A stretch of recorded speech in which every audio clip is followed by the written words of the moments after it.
Hi, everybody. This is a good morning for our CFB Talk 37. My name is Bob Akayeri, and I'm going to be joined, as always, by JD Moore and Sirius. We're going to have a special guest at about 10:30. We're going to be joined by South Carolina head coach Shane Beamer, and we're going to have a good conversation with him. So we're going to be starting that conversation in about, less than 5 minutes. We just wanted to get things rolling and sort of add my co-hosts, making sure we're ready to go here. All right. All right, so welcome again. My name is Bob Akayeri. This is RCFB Talk 37. We're going to be joined shortly by head coach of the South Carolina Gamecocks, Shane Beamer. Serious JD, we've been doing quite a bit of research on the Gamecocks ahead of this. What are your thoughts so far as we head into the season with them? I mean, we've heard many, many times on these calls, on these talks. We are huge fans of South Carolina. Our listeners are big on South Carolina. And overall, I think it's really hard to deny the excitement that's happening in Columbia. You have a season where they had a bowl win. They have momentum turning around from the 2-8 fiasco under Will Muschamp to a winning season, a new culture, and a lot of excitement with a guy like Shane Beamer at the helm. And I'm really excited to talk to him here in a couple of minutes.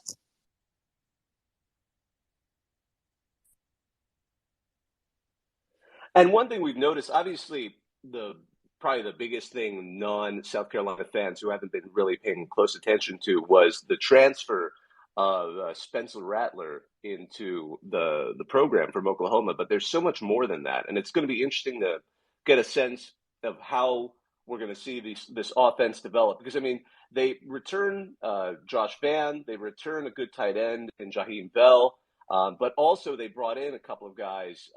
Actually, one of Spencer Rattler's old targets, Austin Stogner, tight end from Oklahoma, is going to be there. They brought in a great graduate transfer with Christian Beal Smith, Wake Forest running back, who was their leader for the last two seasons. And Juice Wells, who's a wide receiver he was a second team All American over at James Madison. So they've got some new weapons to add to their repertoire and give Spencer Rattler not only a more targets to aim at, but hopefully improve the run, which is always a thing because they also have some talented backs there. I mean, unfortunately, Marshawn Lloyd was a very highly recruited running back. He's been kind of bugged by injuries, and last year he was not where he would have liked to have been. So if they can bring him back and he gets into sort of where the potential he has, I think that'll make South Carolina more potent on offense. And on defense, certainly, one of the things that's been discussed is they need to improve their defense against the run. So as people are joining us, this is RCFB Talk 37. A couple of minutes, we're going to be joined by head coach of South Carolina, Shane Beamer. We just wanted to kind of get things rolling a bit. And as soon as he's here, we're going to shift to that. So we're really excited to have all of you joining us. Really excited to hear from the coach in a bit. And so Sirius, have we been able to get your looks like that's having a bit. Riff, go ahead. You wanted to add something. Yeah, so I think one of the other things that I think we need to also be excited about with South Carolina, obviously when Coach Beamer is going to be here any moment, one thing I'm really excited to see is the defense that we're also going to see with South Carolina. They recently just had an extension on their defensive coordinator. That's going to be their linebacker coach, Clayton White. With that extension, we saw a little bit of improvement, but we also see guys coming in like why am I blank? There we go. Terrell Dawkins is going to be coming in on the defensive line. We're going to see opportunities like Zach Pickens. And of course, you return guys in the secondary like Cam Smith. I know that everybody is really excited to see Spencer Rattler coming in as this big famed quarterback. And obviously you have a lot to be excited about the offense, but this defense is also slated to improve. I know that they're going to be replacing a couple of guys who made all SEC in the secondary, but in terms of bringing in guys from the portal and actually bringing in new talent, I'm really excited to see what South Carolina is going to do on the defensive side of the ball, especially as we see this kind of turnover in the SEC East. Yeah, certainly. And on the defense, they bring back at least a couple of really good guys. I mean, Cam Smith on has a second team All American corner in all the preseason magazines. So that's that. Oh, hey, our coach is here. So let's go ahead and invite him. I know this is first time doing a Twitter space, so this might be just a second as we adjust. But great, glad to have you with us. Let us know. Let us know when you're on. We're going to go ahead and just sort of see if we can do that. I'm going to send an invite to speak your way. And oh, great. Y'all hear me? All right. I think, yeah, we can. That's wonderful. All right. Thanks for joining us. Some technical difficulties, but I'm trying to figure this thing out. Don't worry about it. Trust me, we have dealt with everything during this show. Well, welcome, Coach. We hope you had a great Father's Day yesterday with your family. Did you all do anything fun? Not much. Did a whole lot of nothing. Just took it easy. We were coming off a week of football camp here in Columbia and recruiting visits and things like that. So to be able to have a day to just kind of hang out with the family, we just laid around the house and swam a little bit. And wife and I went for a long walk and just watched some golf and took it easy. Excellent. Excellent to hear. Well, I'm glad that you've had some time to rest and recharge a little bit, especially in an off season like this where you're coming off a huge year for South Carolina. You had the bowl win, you had a top 25 recruiting class, and a lot of momentum coming into this new year. So I kind of want to start with the most important question. Are you still finding Duke's mayo in your hair after that cooler, Duncan? I'm sure there's plenty in there somewhere that's like embedded and will never come out. But yeah, that was a great day in Charlotte, and that was well worth getting dumped with mayo to win that football game. So been a lot of fun since then. Been a lot of work that we've gotten done since then. But that will always be a special day for us here in our program. Coach, it was a lot of fun to watch as a fan, and our Twitter account had been pushing the Mayo Bowl to actually come through with it. So we're glad that you were game and willing to take one for the team, so that we could actually see it happen. Yeah.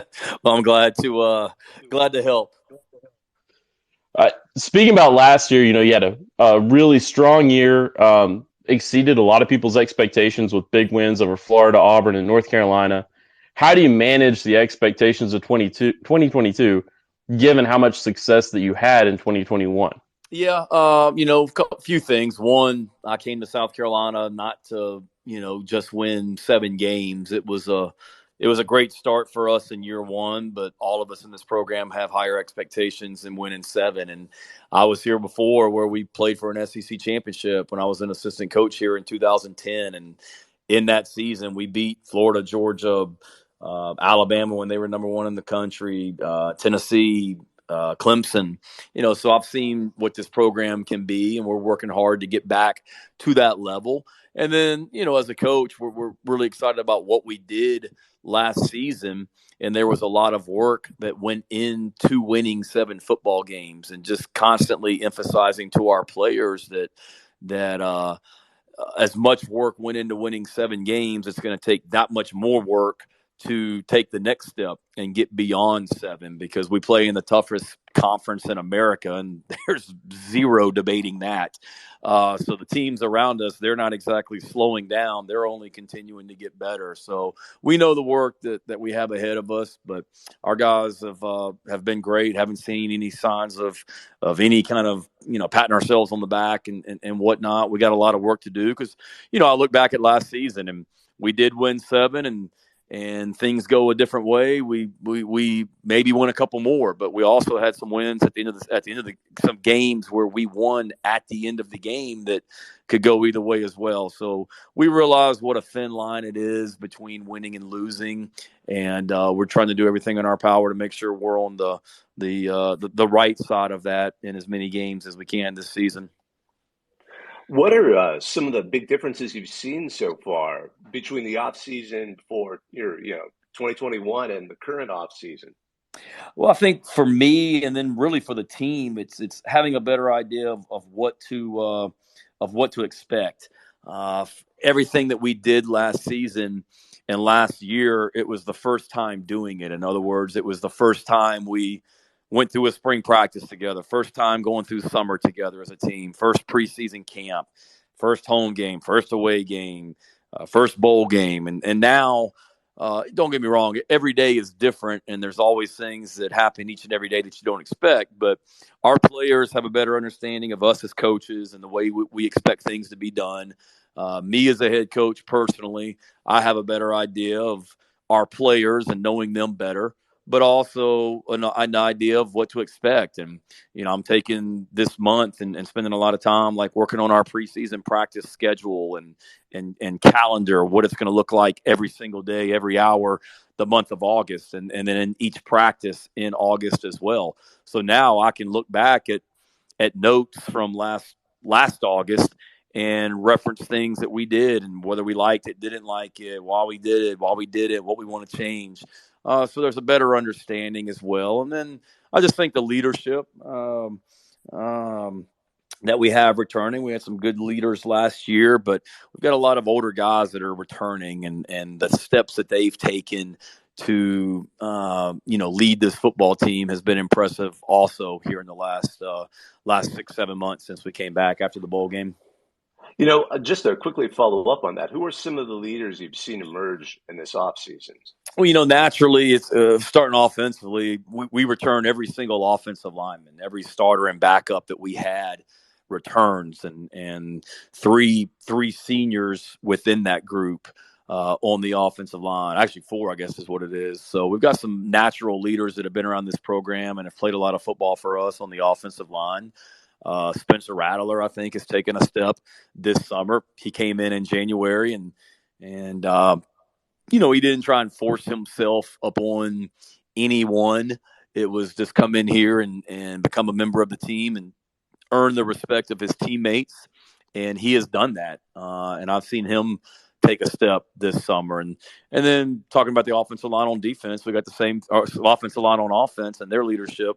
We really got the same situation on defense with a lot of returners, guys up front, guys like Zach Pickens and MJ Webb on our defensive line who have been here for a long time and have played a lot of football for us, and Brad Johnson, Sherrod Green at linebacker. So we've got a bunch of older guys that are hungry, and really proud of them. And that's just a few. I mean, we've got a lot of guys, younger guys, older guys, offense, defense, special teams that are trying to do the right things to lead this team.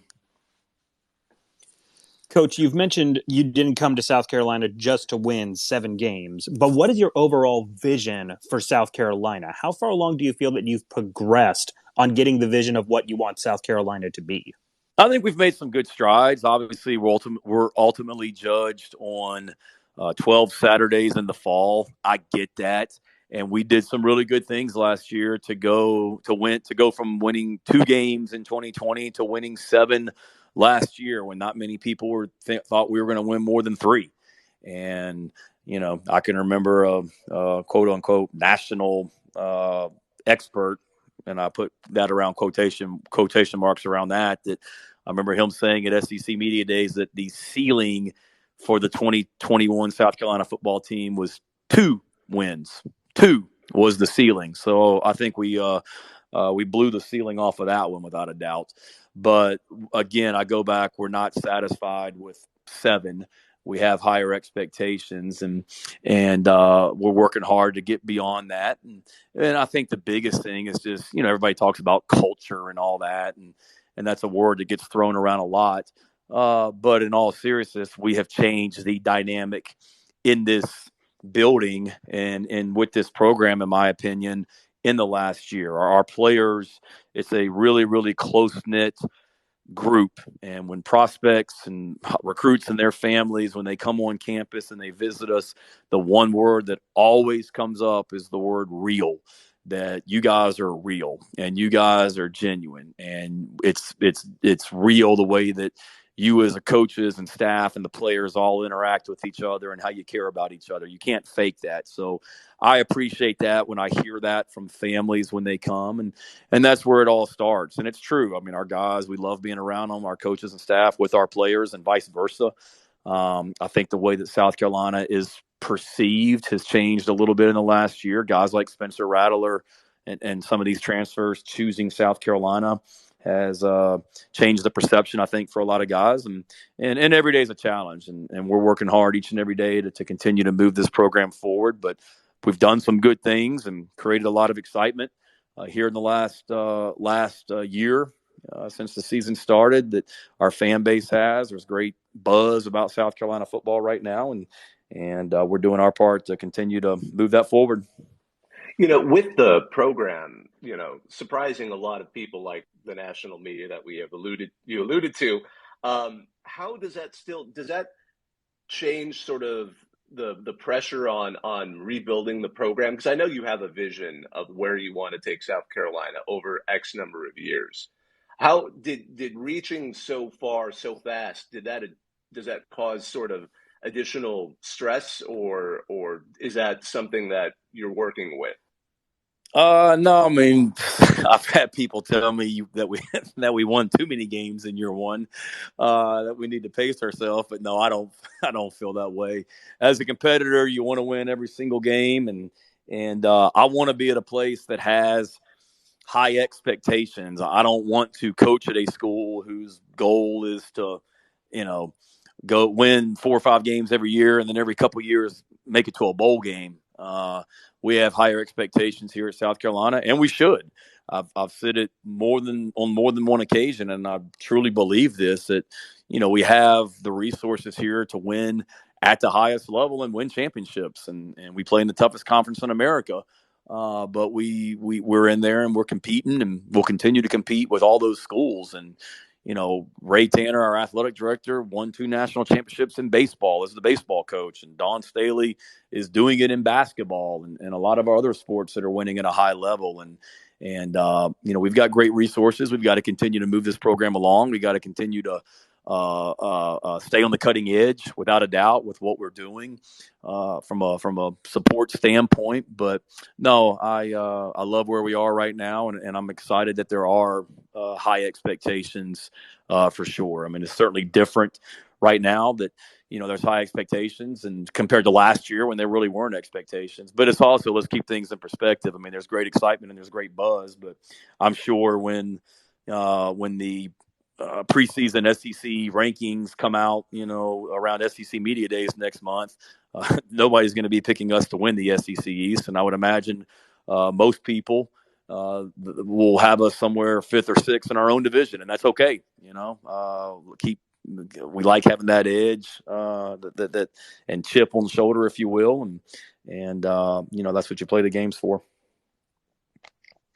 You mentioned Ray Tanner and Don Staley both being in the same athletic department with you, Coach. Have there been some things that you've been able to glean from them, tips or even some help with recruiting, some kind of synergy that you all have been able to work together on as you're building this program back up? Yeah, it's great having resources like them to just bounce ideas off of, and I enjoy learning from all coaches, and we've got some great coaches here at the University of South Carolina in all sports. And that's what I love about coaching in college athletics, because I can, go and visit with so many coaches and learn from them and watch how they handle their teams and things like that. And as a dad, I can take my kids to all kinds of different sporting events here across our awesome campus. But, speaking of those two, I mean, Dawn's been fantastic. I've gone and watched her teams practice, just to kind of watch how she handles her team and enjoy watching them play. And we've utilized her in recruiting. We've had some recruits that have visited campus and they wanted to meet Dawn Staley, and she's been more than willing to do that when those opportunities presented themselves. And then same thing with Coach Tanner as well. He's my boss, but it's great that he's a longtime coach and was a coach before he was an athletic director, and he has great perspective. He's a phenomenal athletic director, and it's great to be able to talk to him after games, and he gets it. He's been in the arena and won at a high level. So whether it's talking about football and him coming out to practice and asking about the team, or me sitting with him at baseball games and learning about baseball strategy how he handled his players back when he was coaching. He's a great resource to have as well, and thankful that he's here with me. I know that when you were hired, a lot of South Carolina fans were really excited because you are a South Carolina native, being born in Charleston. And when you went to hire your offensive coordinator, you picked a Tennessean. Your defensive coordinator is a North Carolinian. The Southeast is such a hyper competitive recruiting environment. So do you think that that gives you a bit of an advantage or an inside edge when you're going to these schools, and you may be talking to kids that played for schools that you were familiar with growing up or your coordinators were familiar with growing up, versus someone who's not from the area? Yeah, I think it helps. There's a lot of factors that go into the people that we bring into our program, for sure. I mean, being a great person first and foremost, and then, being a great coach and recruiter. And recruiting is about building relationships and working hard and working to develop relationships with, the people in a young man's high school and the prospect in general, for sure. But anytime you're able to bring in people that have ties to an area, it helps. I mean, starting with me, I mean, I've coached here before, and I've primarily lived in this part of the country, except for the 3 years that I was at Oklahoma. So coming back to South Carolina, I had been in pretty much every high school in South Carolina at some point in my career, either when I was here at South Carolina or when I was recruiting this state for Georgia and Virginia Tech and Oklahoma after I left here. And not just in South Carolina, but in North Carolina and Georgia and Florida, being able to get out and see people, and then the people and develop relationships. And then the staff we put together, you're right. I mean, we've got coordinators that are from the South, and you look at all across the board, all of our positions for the most part are guys that are either, from this part of the country or have coached in this part of the country, offense and defense. But then being able to, hire someone like a Pete Limbo, who's our associate head coach and special teams coordinator.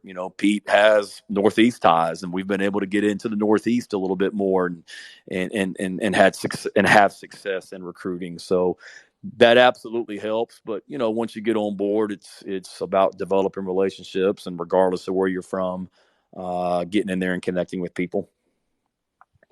Coach, one of the things that I've always found fascinating is how, people learn from mentors and ideas that they develop, watching others model themselves. And you've been an assistant under a variety of notable head coaches, starting, with George O'Leary, Phil Fulmer, Sylvester Croom, Steve Spurrier, your dad, obviously Kirby Smart, Lincoln Riley.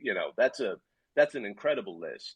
So what have been some of the lessons you've learned in terms of building up a program, like you're doing right now at South Carolina?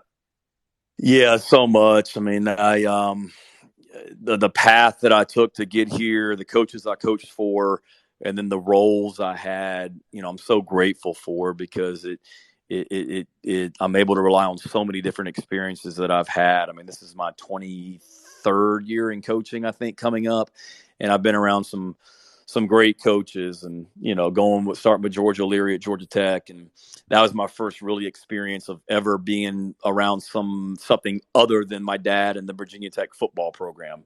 So to see a different way of doing things, and to see how Georgia Tech had to recruit nationally at that time, and still do, being in the city of Atlanta, there's so many things to offer, but being able to go out and across the country, bring in players from across the country, and being around some great coaches that were on that staff with me. If you look at, Jeff Collins, the head coach of Georgia Tech now, was a graduate assistant with me on that staff. And you look at some of the coaches that were on the staff, Bill O'Brien, the offensive coordinator at Alabama, and Ralph Friedgen and whatnot. There were some, awesome coaches, and just learning organization from Coach O'Leary. And then going to Tennessee, my first experience with the SEC, and being around a great football coach and a great man like Philip Fulmer, and seeing the importance of recruiting and how much he worked at that was awesome for me, among many other things. And then Sylvester Croom, who, has had such a huge impact on me as a person and a coach. He's going into the College Football Hall of Fame this December, and I'm so excited for him, and that's so well deserved. But he gave me an opportunity. I mean, I was a 26-year-old graduate assistant, and he gives me the opportunity to coach coach full time in the SEC in his first head coaching job ever. So for him to take a chance on me, I'll always be grateful for, and just learned so much from him about building a program. We took over a Mississippi State program that was, dealing with some NCAA issues and trying to build that thing back up, and just the way that he did that, the way that he cared about the players, the way that he didn't cut corners, just had a huge impact on me. Came to South Carolina, got to be around Steve Spurrier, and had an awesome 4 years here. Mentioned it earlier, won a lot of football games, and just saw the confidence and the swagger that he carried himself with, and how that resonated with his team, and they fed off that. Being back at Virginia Tech with my dad, I mean, it was an awesome experience for me. Obviously, I grew up his son, I played for him, but then to have the opportunity to coach with him and see the inner workings of Virginia Tech and how they were successful, why they were successful, was great. Going to Georgia with Kirby in year one.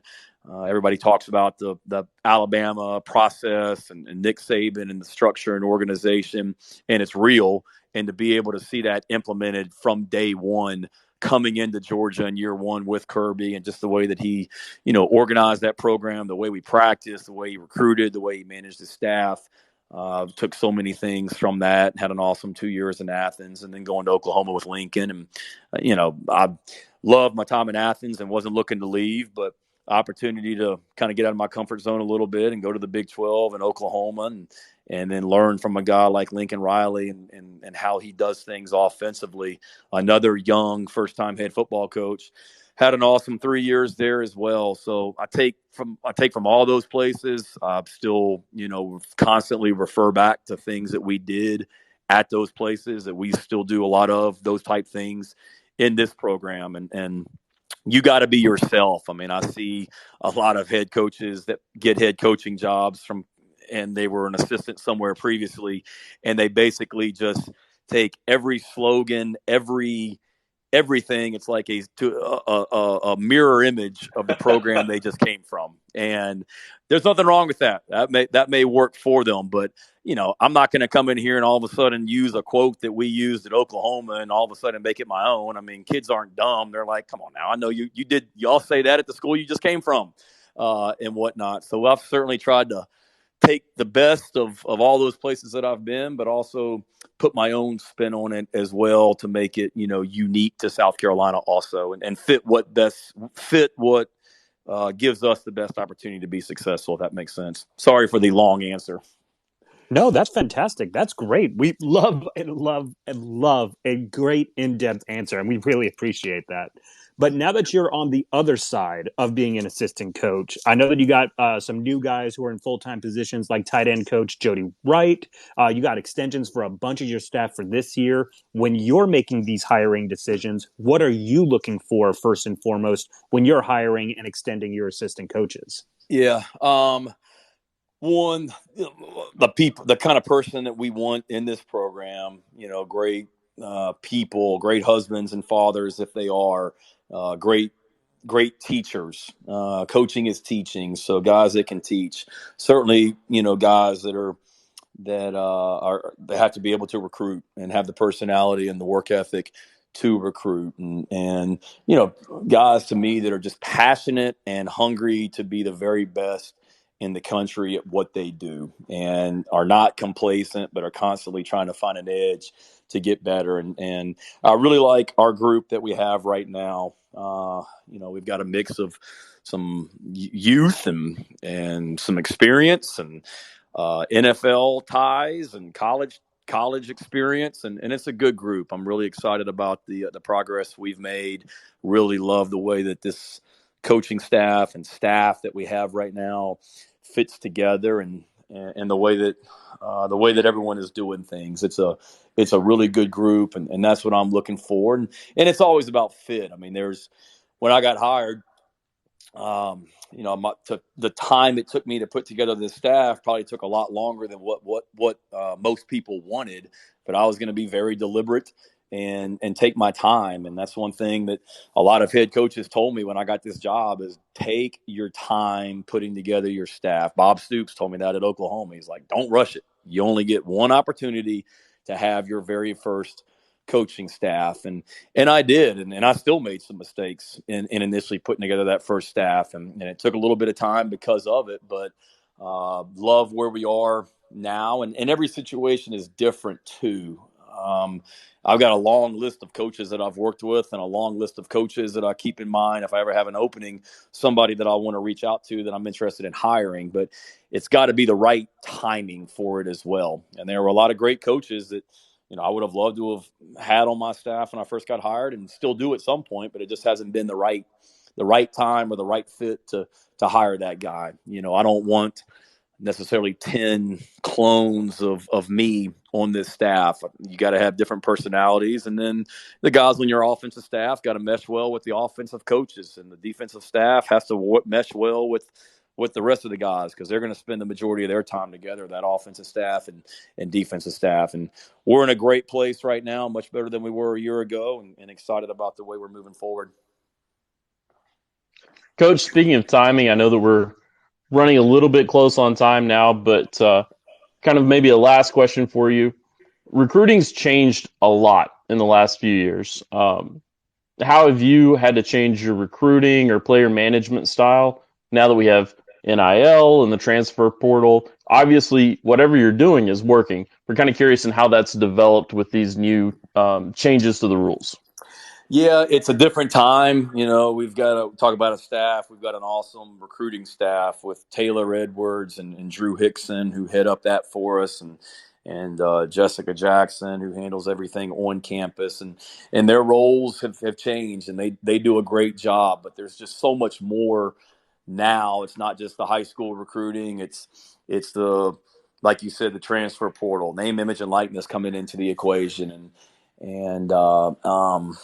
the social media, the way that's exploded is just so much different than even it was just a few years ago in so many ways. So you got to stay ahead of the times. You got to stay on the cutting edge. You can't get complacent. And for us, it's constantly trying to be forward thinking and stay on the cutting edge, and then also worry about with the guys that we have in our program, just trying to continue to make this a program that players want to be a part of, that they're going to be held accountable. I mean, this is not an easy program to be a part of. They're going to be held accountable. Our players, it's going to be very demanding. There's going to be a lot of work, but our guys know that we truly, truly care about them and love them, and that's obvious day in, day out. And it makes it a place where players want to stay a part of and become a part of as well. So that helps us just being ourselves and being real. And then just from a recruiting new players, trying to bring the new guys into the program, is just constantly staying forward thinking and trying to adjust with the times. One last question, because I know we're coming close to the end of this. What's your favorite Gamecock tradition? It'd be hard for me not to say 2001 and coming out to 2001 and then Sandstorm in the stadium. I was an assistant coach here at South Carolina the very first time that we ever played Sandstorm in the stadium. So that was pretty cool to be a part of the very first time. And it seems like every athletic program in America now plays Sandstorm at their sporting events, but I can say that we did it first, and it is a tradition that's unique to us. And then, 2001 has always been an awesome tradition here at South Carolina and a great entrance for our players to take the field to. And my dad was the head coach at Murray State out in Kentucky before he became the head coach at Virginia. Game at Murray State was going to play Austin Peay or Eastern Kentucky. So his very first away game, I think, when he became the head coach at Virginia Tech in 1987 was down here in Columbia, South Carolina. So I can remember being on the sideline. I was 10 years old, I believe, and you're in front of a huge crowd in Williams-Brice Stadium, and they play 2001, and here comes Sterling Sharp and Todd Ellis and all these guys, and I can just remember thinking, oh my God, we're not at Murray State anymore. And that has not changed either. Every time that we get to run out of the tunnel to 2001 in front of Williams-Brice Stadium, I still get chills, and there's nothing like it. There's nothing like a Saturday in Columbia. We've got some great traditions here, but those are certainly two of my favorites. Well, Coach, thank you so much for joining us. We know you've got a busy off season, and we appreciate you taking some time out of your day to come and chat with us and to all the people listening. So good luck this season, and we really appreciate you joining us. Really appreciate you guys having me on. You guys do a great job, and thanks for all you do to promote college football, and really hope to do it again soon. Enjoy the rest of y'all summers, and we'll see you in Columbia. Absolutely. Yes, sir. Take Thank you, care. Coach. Go Go Cox. Cox. All right. Well, I just wanted to say thanks to all of you who've joined us. This is going to be recorded, so if you didn't catch the whole thing, once this ends, you should be able to start again from the beginning. This is our CFB Talk 37. My name is Bob Ekayeri. I was joined by JD Moore and Sirius. We do these typically Tuesday nights, but we had a special opportunity to talk to the head coach of the South Carolina Gamecocks, and please feel free to listen in. We'll probably do another show tomorrow night, which is normally just sort of open talk. We listen to you, we take your questions, and we talk college football because that's what we all love. So we hope the rest of your Monday goes well. Thanks again for joining us. Take care, everyone.